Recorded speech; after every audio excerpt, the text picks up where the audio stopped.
नमस्कार, सूजस special bulletin में आप सभी का स्वागत है। मैं हूं आपके साथ निशा शर्मा। आइए सूजस स्पेशल बुलेटिन पर एक नजर डालते हैं। राजस्थान सरकार प्रदेश में शिक्षा को जन जन तक पहुंचाने के उद्देश्य से निरंतर ठोस कदम उठा रही है। मुख्यमंत्री श्री भजनलाल शर्मा के नेतृत्व में कोई भी बच्चा शिक्षा से वंचित न रहे, यह संकल्प अब धरातल पर उतरता नजर आ रहा है। इसी दिशा में विद्याधर नगर विधानसभा क्षेत्र को एक महत्वपूर्ण शैक्षणिक सौगात मिली है। उप मुख्यमंत्री दिया कुमारी और डिप्टी सीएम श्री प्रेमचंद्र बैरवा ने विद्याधर नगर में 5 करोड़ रुपए की लागत से निर्मित राजकीय कन्या महाविद्यालय के नवीन भवन का लोकार्पण किया। साथ ही लगभग 5.5 करोड़ रुपए की लागत से बनने वाले दूसरे चरण के भवन विस्तार का शिलान्यास भी किया गया। इस अवसर पर उप मुख्यमंत्री दिया कुमारी ने कहा कि महिला सशक्तिकरण के लिए राज्य सरकार पूरी तरह से प्रतिबद्ध है। बेटियों को गुणवत्तापूर्ण शिक्षा और समान अवसर देना हमारी प्राथमिकता है। यह महाविद्यालय भवन नारी शिक्षा को मजबूती देगा और क्षेत्र की बेटियों को बेहतर भविष्य के लिए प्रोत्साहित करेगा।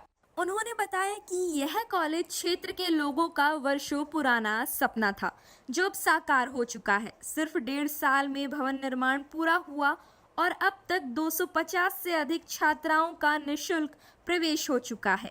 उन्होंने यह भी कहा कि पहले बच्चियों को उच्च शिक्षा के लिए दूर जाना पड़ता था, लेकिन अब यह समस्या पूरी तरह समाप्त हो गई है। आपको बता दें कि प्रथम चरण की प्रमुख विशेषताओं में करीब 5 करोड़ की लागत से बने इस भवन का कार्य सार्वजनिक निर्माण विभाग द्वारा पूर्ण किया गया है, जिसे जयपुर वास्तुशिल्प के अनुरूप विकसित किया गया है। करीब 25,500 वर्ग फुट क्षेत्र में निर्मित भवन में भूतल, प्रथम और द्वितीय तल पर कक्षाएं, प्रयोगशालाएं, smart class, staff room, NCC कक्ष, कॉन्फ्रेंस हॉल सहित अन्य सुविधाएं उपलब्ध हैं।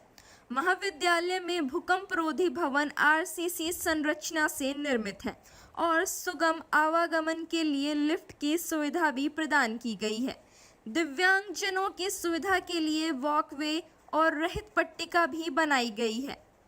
पर्यावरण संतुलन के लिए भवन में पर्याप्त पौधारोपण और ऊर्जा संरक्षण के लिए एलईडी लाइट्स एवं ब्लॉक का उपयोग किया गया है। स्मार्ट क्लासरूम, इंटरनेट जैसी आधुनिक सुविधाएं भी उपलब्ध कराई गई हैं।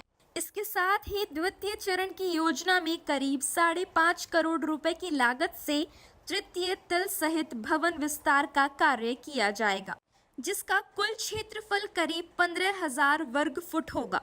इसमें सड़क, पार्किंग और कैंटीन जैसी सहायक संरचनाओं का निर्माण भी शामिल है।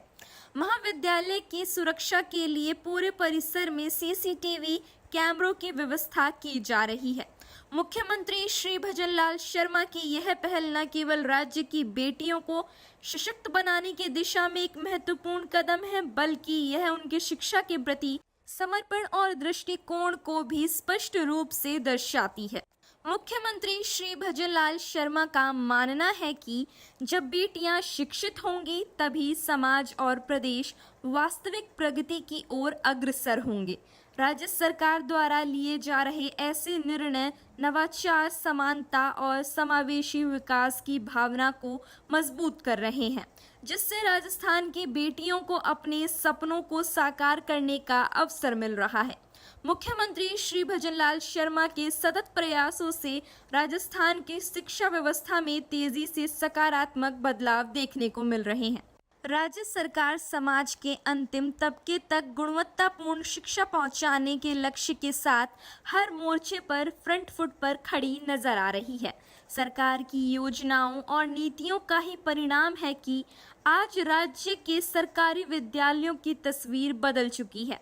पहले जहां सरकारी स्कूलों की ओर रुझान कम होता था, वहीं अब बच्चे विद्यालयों की ओर आकर्षित हो रहे हैं और अभिभावकों में भी विश्वास बढ़ रहा है। यह बदलाव केवल बुनियादी ढांचे तक सीमित नहीं, बल्कि शैक्षिक गुणवत्ता, शिक्षक व्यवस्था, बालिका शिक्षा और तकनीकी संसाधनों की उपलब्धता के स्तर पर भी देखने को मिल रहा है। तो सूजस स्पेशल बुलेटिन में आज के लिए इतना ही। फिर आप सभी से मुलाकात होगी नई खबर, नई जानकारियों के साथ। तब तक के लिए मुझे दीजिए इजाजत। नमस्कार।